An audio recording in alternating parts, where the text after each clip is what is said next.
Engineering વર્કશોપના આ સેશનમાં સ્વાગત છે. આજે આપણે સુથારીકામ એટલે કે કાર્પેન્ટ્રીની દુનિયામાં ઊંડા ઉતરવાના છે. બિલકુલ. અને આ કોઈ સામાન્ય સુથારી કામ નથી. આપણો હેતુ છે લાકડાની રચના સમજવી, સાધનોને ઓળખવા અને એન્જિનિયરિંગના સિદ્ધાંતો પ્રમાણે એક સ્ટ્રક્ચર કેવી રીતે બનાવવું એ શીખવાનો. હા, એટલે આ માત્ર લાકડું કાપવાની વાત નથી, પણ એક ચોક્કસ માળખું બનાવવાની વાત છે. તો ચાલો શરૂ કરીએ. ચાલો. તો સૌથી પહેલો અને મને લાગે છે સૌથી પાયાનો સવાલ, આપણે વુડ અને ટિમ્બર આ બંને શબ્દો સાંભળીએ છીએ. હું તો સાચું કહું હંમેશા એને એક જ સમજતી હતી. શું એમાં કોઈ ફરક છે? હા, આ એક બહુ સારો પ્રશ્ન છે, કારણ કે અહીંથી જ એન્જિનિયરિંગનો દૃષ્ટિકોણ શરૂ થાય છે. જુઓ, જ્યારે વૃક્ષ પોતાની કુદરતી અવસ્થામાં હોય, જંગલમાં, ત્યારે એ વુડ છે.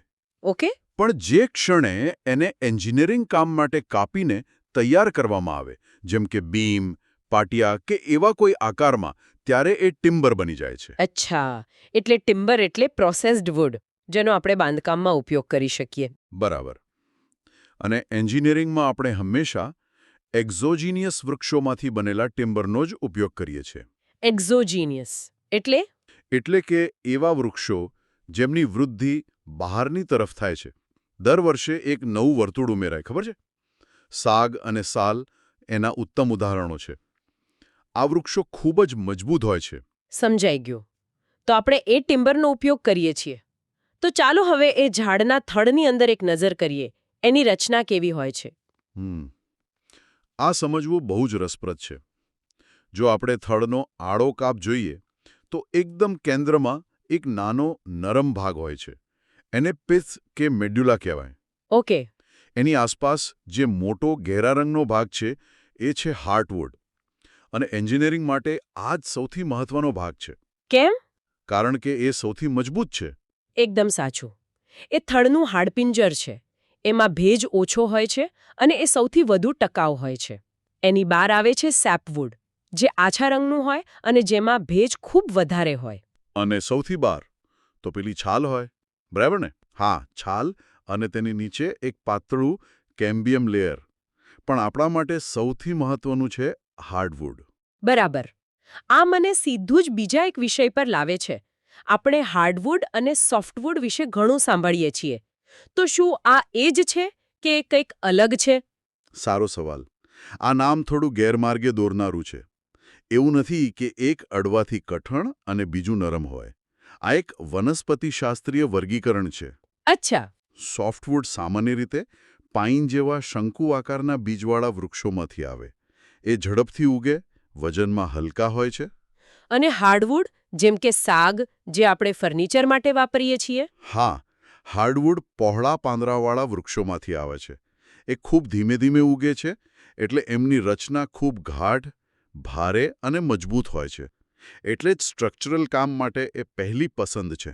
અને મેં સાંભળ્યું છે કે તે આગ સામે પણ વધુ ટકી શકે છે. સાચી વાત.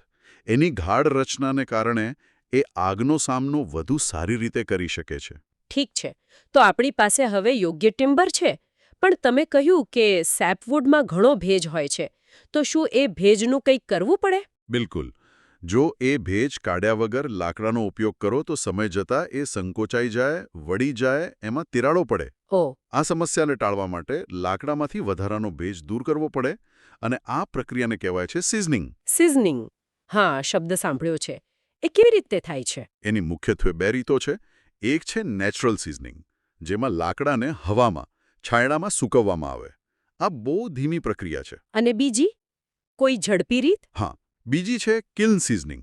એમાં લાકડાને એક બંધ ચેમ્બરમાં ગરમ હવાથી સૂકવવામાં આવે છે. આમાં કામ 4-5 દિવસમાં જ પતી જાય છે. અને એક સારા ટિમ્બરમાં ભેજ કેટલો હોવો જોઈએ? લગભગ 15% કે એનાથી ઓછો. સિઝનિંગ કરવાથી લાકડું હલકું, મજબૂત અને સડા સામે રક્ષણ મેળવે છે. અને જો આ સિઝનિંગ બરાબર ન થાય તો? તમે કહ્યું કે લાકડું વળી જાય છે. એને શું કહેવાય? એને વોર્પિંગ કહેવાય.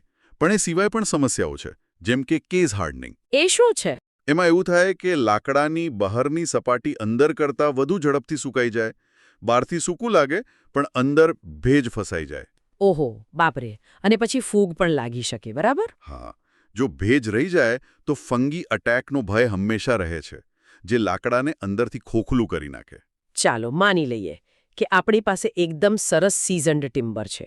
હવે ખરો ખેલ શરૂ થાય છે ઓજારોનો. સૌથી પહેલું ઓજાર કયો? કરવત. એના વગર તો સુથારીકામ શક્ય જ નથી. અને એમાં મુખ્યત્વે 3 પ્રકાર છે. પહેલી છે રિપસો. રિપસો. હા, એનો ઉપયોગ લાકડાના રેસાની દિશામાં એટલે કે વિથ ધ ગ્રેન લાંબો કાપો મૂકવા માટે થાય છે. અને જો રેસાને આડા કાપવા હોય તો? એના માટે છે ક્રોસકટ સો. અને આ બંનેની ડિઝાઇનમાં જ એન્જિનિયરિંગ છે. ક્રોસકટ સોના દાંતા નાના અને વધારે હોય છે. અચ્છા. કારણ કે એ રેસાને ચીરતી નથી પણ એક છરીની જેમ કાપે છે, જેથી કટિંગ એકદમ સુવાળું થાય. વાહ, આ તો બહુ જ રસપ્રદ વાત છે. અને ત્રીજો પ્રકાર? ત્રીજો પ્રકાર છે ટેનન સો. એની બ્લેડની ઉપર એક મજબૂત પટ્ટી હોય છે, જેથી એ વળે નહીં. એનો ઉપયોગ ખૂબ જ ચોકસાઈવાળા કામ જેમ કે જોઇન્ટ્સ બનાવવા માટે થાય છે. કાપ્યા પછી લાકડાને આકાર આપવાનો હોય એના માટે કયા સાધનો છે? એના માટે મુખ્ય છે ફરસી અને રંધો પ્લેન્સ. ફરસીમાં પણ 2 પ્રકાર છે. એક સામાન્ય કામ માટે ફર્મર ચિઝલ. અને બીજી છે મોર્ટિસ ચિઝલ. એ ખૂબ જ જાડી અને મજબૂત હોય છે. એનો ઉપયોગ લાકડામાં ઊંડા ખાંચા પાડવા માટે થાય છે. એના પર લાકડાની હથોડી એટલે કે મેલેટથી ફટકા મારી શકાય. અને રંધો એટલે કે જેક પ્લેન એ સપાટીને લીસી કરવા માટે. બરાબર. ખરબચડી સપાટીને એકદમ સમતલ બનાવવા માટે.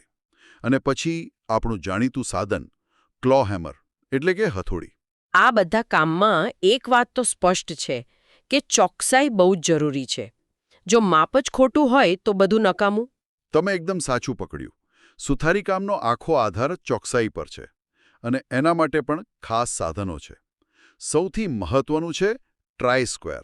પેલું એલ આકારનું સાધન, બરાબર ને? હા, એ 90 ડિગ્રીનો કાટખૂણો તપાસવા અને સીધી રેખા દોરવા માટે અનિવાર્ય છે. અને માની લો કે મારે કિનારીથી એક ચોક્કસ અંતરે સમાંતર લાઈન દોરવી હોય તો? એના માટે આવે માર્કિંગ ગેજ. એમાં એક પેન હોય છે. તમે અંતર સેટ કરીને કિનારી સાથે સરકાવો એટલે એકદમ સચોટ લાઈન દોરાઈ જાય. ઓકે. અને મેં એક મોર્ટિસ ગેજ વિશે પણ વાંચ્યું છે. એમાં 2 પિન હોય છે. એનું શું કારણ? બહુ સરસ પ્રશ્ન. તમે માર્કિંગ ગેજથી 2 વાર લાઈન દોરી શકો, પણ એ બંને વચ્ચેનું અંતર એક સરખું રહે એની ખાતરી નહીં. બરાબર. મોર્ટિસ ગેજમાં 2 પિન વચ્ચેનું અંતર તમે સેટ કરી શકો. એટલે જ્યારે મોર્ટિસ જોઈન્ટ બનાવવાનો હોય ત્યારે એકસાથે 2 સંપૂર્ણ સમાંતર રેખાઓ દોરાઈ જાય. સમય પણ બચે અને ચોકસાઈ પણ જળવાય. સમજાઈ ગયું. તો હવે આપણે કટિંગ અને માર્કિંગ શીખી ગયા. હવે સૌથી રસપ્રદ ભાગ ટુકડાઓને જોડવાનો. કયા જોઇન્ટ્સ મુખ્ય ગણાય છે? આપણે 3 મૂળભૂત જોઇન્ટ્સ જોઈશું. પહેલો છે ટી-લેપ જોઇન્ટ, જેમાં 2 ટુકડા ટી આકારમાં મળે ત્યાં બંનેમાંથી અડધી જાડાઈ કાપીને એકબીજામાં ફિટ કરવામાં આવે છે. અને પેલો ફોટો ફ્રેમમાં હોય એ છે મિડ્રે જોઇન્ટ. એમાં બંને ટુકડાને 45 ડિગ્રીના ખૂણે કાપીને જોડવામાં આવે, જેથી એકદમ પરફેક્ટ 90 ડિગ્રીનો ખૂણો બને. અને સૌથી મજબૂત કયો? સૌથી મજબૂત અને પરંપરાગત છે મોર્ટિસ એન્ડ ટેનન જોઇન્ટ. આમાં એક ટુકડામાં ખાંચો મોર્ટિસ અને બીજામાં એમાં ફિટ થાય એવો ભાગ ટેનન બનાવાય છે. દરવાજા અને બારીઓની ફ્રેમમાં આ જ વપરાય છે. વાહ, આ બધું જાણ્યા પછી કામ શરૂ કરવાનું મન થાય છે. પણ એક મિનિટ, સૌથી જરૂરી વાત તો રહી ગઈ, સલામતી. હા, સલામતી સૌથી પહેલા. અને આ નિયમો બહુ સરળ છે. પહેલું, ક્યારેય ઢીલા કપડાં, ટાઈ કે ઘડિયાળ પહેરીને મશીન પાસે ન જવું. કારણ કે એ ફસાઈ શકે છે. બરાબર. અને બીજું, હંમેશા મજબૂત અને બંધ બૂટ પહેરવા. ત્રીજું, ધારદાર ઓજારોને સાચવીને રાખવા.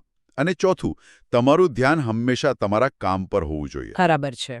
એકવાર મેં મારા એક સિનિયરને વર્કશોપમાં ટાઈ પહેરીને કામ કરતા જોયા હતા.